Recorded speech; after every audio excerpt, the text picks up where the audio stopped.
말씀은 로마서 5장 2절입니다. 로마서 5장 2절입니다. 받들어 읽습니다. 또 그분으로 인하여 우리가 서 있는 이 은혜 안에 믿음으로 나아가며 하나님의 영광의 소망 안에서 즐거워하느니라, 이렇게 말씀하고 있습니다. 오늘 말씀 제목은 은혜 안에서 믿음으로 사는 삶입니다. 은혜 안에서 믿음으로 사는 삶. 그리스도인도 어느 날 갑자기 죽습니다. 여러분도 어느 날 갑자기 죽어요. 그냥 뭐 예고된 것이 아니라 갑자기 죽습니다. 그러면 바로 여러분의 혼이 주님께서 계신 셋째 하늘로 가는 것이죠. 또 그뿐만 아니라 오늘이나 내일이나 아니면 내년이나 아니면 다음 달이라도 갑자기 주님께서 우리를 공중에서 부르시면 우리는 들림을 받게 되는 것입니다.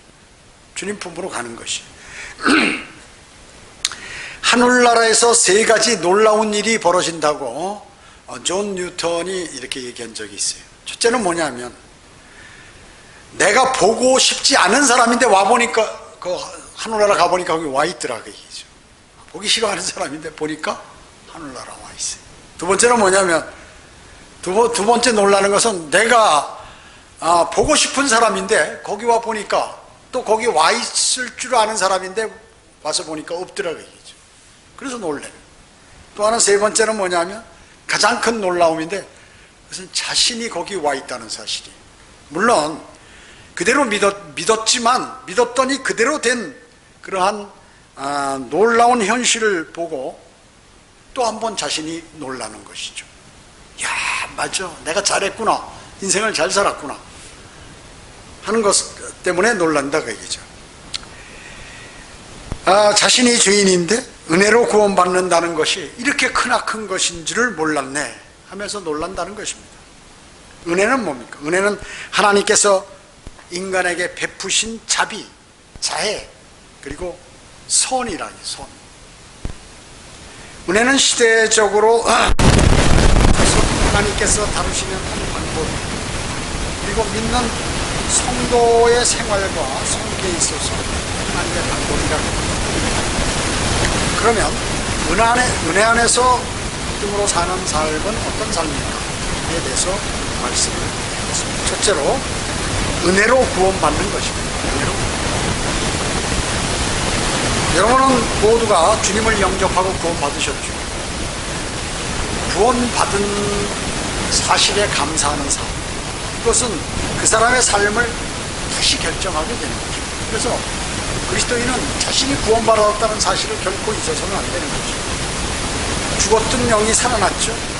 그러므로 그 사실을 매일매일 기억함으로, 생각하고 감사함으로 여러분은 새로운 삶을 살게 되는 것입니다. 에베소서 2장 8절에 보면, 너희가 믿음으로 말미암아 은혜로 구원받았으니 이것은 너희에게서 난 것이 아니요 하나님의 선물이라, 이렇게 말씀하고 있습니다. 은혜는 행위가 아니에요. 또 행위는 은혜가 아닙니다. 그래서 율법은 행위로 의롭게 되는 교리죠, 율법은. 그러나 여러분, 아무런 하늘나라 갈 수 있는 그 일을 한 적이 없는데 자신이 죄인인 것을 인정하고 주 예수 그리스도를 영접하니까 이제 영원한 생명을 주님께서 선물로 우리에게 주신 것입니다. 죄인이 구원받기 위해서는 세례나 침례나 이런 게 필요 없어요. 방언이나 선행이나 새벽기도나 미사나 이런 것들이 필요 없다, 그 얘기죠. 구원의 선물은 성령께서 주시는 그러한 의의 선물이라고 얘기죠. 여러분, 그것을 다 받으시죠. 주 예수 그리스도를 영접하는 사람에게 주시는 하나님의 선물이에요. 그러면 교회 오래 다녔다고 구원받은 것인가? 그런 것은 아닙니다. 저도 43살 때 구원을 받았어요. 어머니 뱃속부터 교회는 다녔지만 구원받지 않았고 43살에 구원을 받았어요. 그래서 진리를 찾아 헤매다가 45살 때 성령대로 믿는 사람이 되었어요. 그래가지고 바로 신학을 한 3년 공부하고 49살 때 안수를 받았어요. 그게 제가 한 22년 됐어요. 22년. 자, 그러니까 지금 제가 69세인데 43살 때 구원을 그때 느지막이 받아서 그때부터 이제 삶이 완전히 변화돼 버렸죠. 완전히 변화됐어요. 완전히. 세상을 즐기면서 출세를 바라고 세상을 바라보고 이런 살던 사람이 완전히 변해버렸어요. 그러니까 제 아내가 까무러치려고 그러는 거죠. 이 사람이 특히 이상한 이단에 빠진 것이 아닌가, 정신이 도는 것이 아닌가 해가지고 너무 놀래버린 거예요. 너무 놀래버린. 그래서 그 이후의 삶은 제가 어떻게 살았는지 눈 깜빡하는 순간에 벌써 한 20 몇 년이 지나버렸어요. 그 기간 동안에 단 한 번도 복음을 안전하고 지난 주간이 없어요. 거리 설교를 못하면 한 사람을 구령하든가, 안 되면 막 비가 오는 날이면 시장에 가서 그 지붕 있는 시장 가서 거리 설교를 하든가, 뭐 하여튼 누구에게나 자랑을 하든 뭘 하든 이것을 주님께서 주신 은혜라고 생각하는 것이에요. 저는 너무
28절에서 모든 성도들 가운데 가장 작은 자보다 더 작은 나에게 이 은혜를 주신 것은 이방인들 가운데 헤아릴 수 없는 그리스도의 풍요함을 전파하려는 것이라.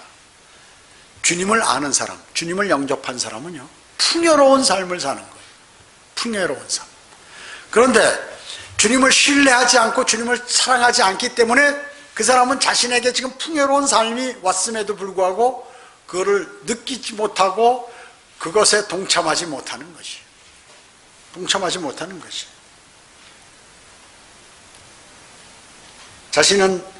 바울은 모든 성도들 가운데 작은 자보다 더 작은 나라고 그랬어요. 때로는 자신을 또 지극히 위대한 사도들에게 뒤지지 않다. 예수님 사도도 12명 아니에요. 그래서 예루살렘에는 그 사도들이 예수님 제자 사도들과 예수님 동생 야고보와 뭐 이런 사람들이 거기 있었죠. 그래서 그 사람들이 믿음의 골간이 되었어요. 그러니까 사도 바울은 외곽으로 이방인들에게 복음을 전파했다. 그렇지만 사도 바울은 그 예수님 제자들보다 자신은 뒤지지 않는다는 거죠. 주님으로부터 직접 계시를 받았다. 자신도 그렇게 하기도 했어요. 가장 작은 자라고 겸손하기도 하지만 나는 나는 주님을 사랑하고 주님께서 나와 교제하는 분이다 라는 것을 담대하게 얘기했어요. 죄인들 중에 또는 내가 우두머리라고 이렇게 얘기했죠. 자, 보통 사람들 가운데 자신이 큰 자로 아는 사람, 또 자신이 많이 안다고 하는 사람, 또 자신은 선하다고 느끼는 사람은 사실은 교만한 사람이에요. 교만한 사람. 사도 바울이 얘기한 것은 진리를 정확하게 자기가 주님으로부터 받은 계시를 정확하게 전달하기 위해서 그렇게 얘기한 거예요. 다른 사도들보다 뒤지지 않는다는 것은. 가장 큰 섬김은 그리스도의 풍요함, 즉 구원의 복음을 전하는 것입니다. 그리스도인은 은혜 안에 말하고 주님과 성도들을 잘 섬겨야 하는 것이에요. 그게 그리스도인이에요. 여러분은 주님이 섬기러 이 땅에 오셨듯이 여러분도 주님과 성도들을 섬겨야 하는 것입니다.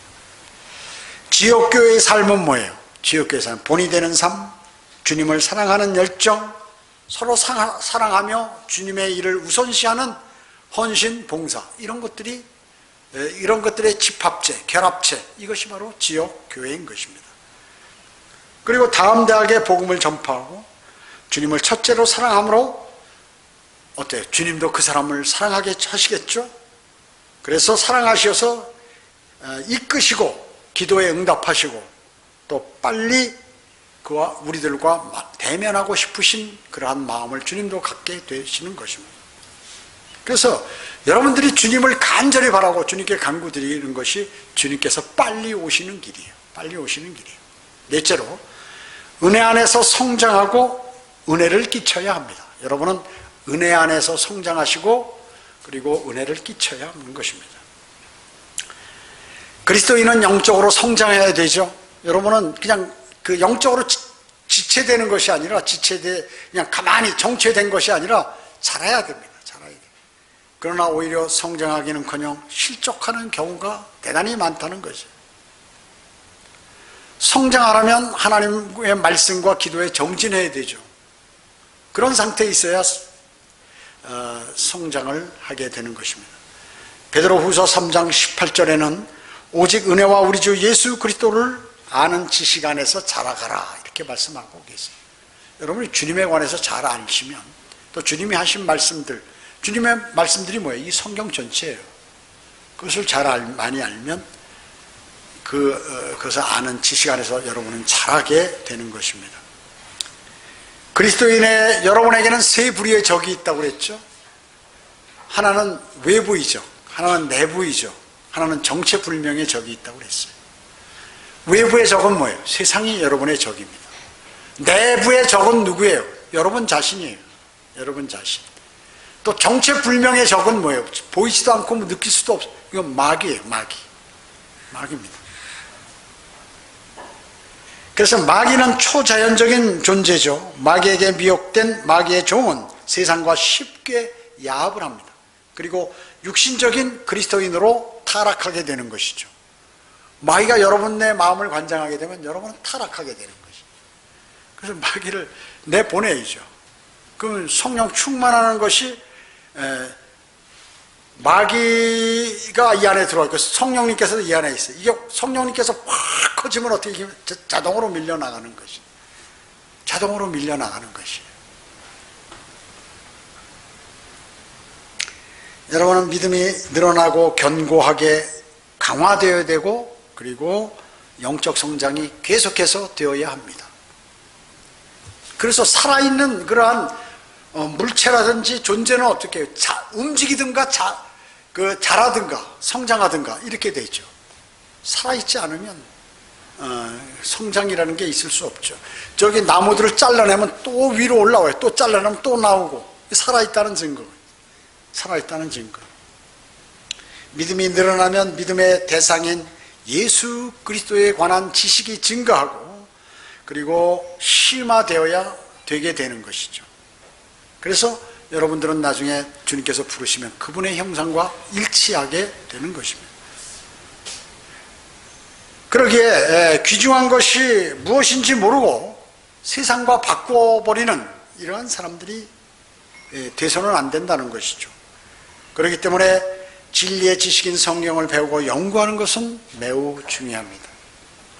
성경의 관련 구절들을 일일이 찾고 성경에 표식하고, 그리고 마음에 새길 때 주님께서 여러분의 지각을 열어주시고 조명을 주시는 것이에요. 여러분에게 조명을 주시는 것입니다. 에베소서 4장 29절에 보면 너희 입에서 어떠한 더러운 말도 나오지 아니하고 오직 서로 세우는 데 필요한 좋은 것만을 말하여 듣는 자들에게 은혜를 끼치게 하라, 이렇게 말씀하고 있습니다. 여기서 더러운 말은 뭐예요? 중상모략, 또 더러운 그러한 농담, 어리석은 말, 그 다음에 음란한 말, 이런 것들은 모두를 얘기하는 것이죠. 이런 것들은 사람의 마음을 미혹하려는 자들의 전형적인 그러한 특징인 것입니다. 이런 사람은 주님으로부터 어떠한 은혜도 받을 수가 없는 것이에요. 이러한 사람은 하나님의 말씀을 자신의 생각이나 주관대로 바꿔서 믿는 그러한 사람들. 이러한 사람들의 대표적인 사람들이 누구예요? 성경 변개자들입니다. 자기 생각과 지식대로 하나님의 말씀을 바꾼다고 얘기죠. 여러분은 하나님의 기록된 말씀대로 받아들여서 그것을 진리로 받아들여야 하는 것이에요. 과거 제도권 교회에 있었던 그러한 믿음이나 지식들, 이런 것들, 또 잘못된 오해, 자신의 판단으로 생각한 하나님의 말씀들, 이런 것들을 버려야 하는 것입니다. 은혜스러운 말, 세워주는 데 필요한 좋은 것들만 말하는 것이 필요하다는 것입니다. 자, 오늘 말씀은요, 은혜 안에서 믿음으로 사는 삶을 저는 말씀을 드렸어요. 그것은 우리가 구원도 은혜로 받았죠. 그러면 여러분의 영적 선장, 가르침도 은혜로 받는 것이, 주님께서 우리에게 가르쳐 주시는 것도 은혜로 받는 것입니다. 또 그렇기 때문에 여러분은 은혜 안에서 말하고 섬기고 하는 것이죠. 또 은혜 안에서 여러분은 성장하고, 그리고 다른 사람들에게 은혜를 끼쳐야 하는 것입니다. 그런 삶을 살아가는 것이에요. 그것이 바로 오늘 하나님의 말씀의 핵심인 것입니다. 여러분은 나 자신만을 위해서 사는 삶이 아니라 주님을 위한 삶으로 바뀌어야 되는 것입니다. 바뀌어야 돼. 여러분의 육신은 십자가에 못 박혀 있다고 그랬죠. 그래서 주님의 은혜에 늘 감사하며 그분의 길을 따라가고 그분과 같이 동행하고 같은 삶을 살아가고 매일 그분과 교제하고, 그랬을 때 주님이 오시면 서먹서먹하지가 않는 것이. 주님 오실 날이 가까웠습니다. 올해도 봄날이 다가됐어요. 5, 6월이면 우리는 늘 주님 오실 주님을 생각합니다. 여러분, 어느 날 갑자기 오늘 오시면 여러분 오늘 그리스도의 심판석에 섭니다. 내일 오시면 내일 서요. 다음 달에 오시면 다음 달에 씁니다. 내년에 오시면 내년에 쓰는 것이. 그렇게 먼 훗날이 아닙니다. 먼 훗날이 아니에요. 아직도 우리가 정신을 차리지 못한다면 주님께서 오셨을 때 잠들어 있는 사람, 그러면 그분께서 어떻게 하시겠어요? 우리는 늘 곧 오실 주님을 고대하며 그 주님은 곧 오실 것이다. 그리고 나는 즉시 그리스도의 심판석에 설 것이다. 그때 주님을 반가이 맞는 아름다운 그리스도인의 삶으로 우리가 변모되어야 하는 것입니다. 기도드리겠습니다. 주님 감사합니다. 저희는 오늘 주님의 위대하신 말씀을 통하여 은혜 안에서 믿음으로 사는 삶에 관해서 하나님의 말씀을 마음속에 담았습니다. 이것을 버리지 말고 마음속에 새겨서 실천함으로 주님께 영광 돌리는 삶을 살아가도록 주님 인도해 주시기 원합니다. 주님 오실 날 가까운 때 우리가 허술한 그리스도인의 삶, 또 육신적인 그러한 삶을 살았다면 주님께 창피를 당할 것입니다. 그러나 늘 주님과 교제하며 풍성한 은혜의 삶을 살았다고 하면 서먹서먹하지 않고 기쁜 그러한 낫으로 주님을 반겨 맞을 수 있습니다. 그러면 저희에게 주님께서는 면류관을 하사하실 것입니다. 모두가 오실 주님을 고대하며 살아가는 아름다운 그리스도인의 삶으로 저희를 인도해 주시기 원합니다. 모든 은혜에 감사드리오며 다시 오셔서 저희를 데려가실 주 예수 그리스도의 이름으로 기도드립니다. 아멘.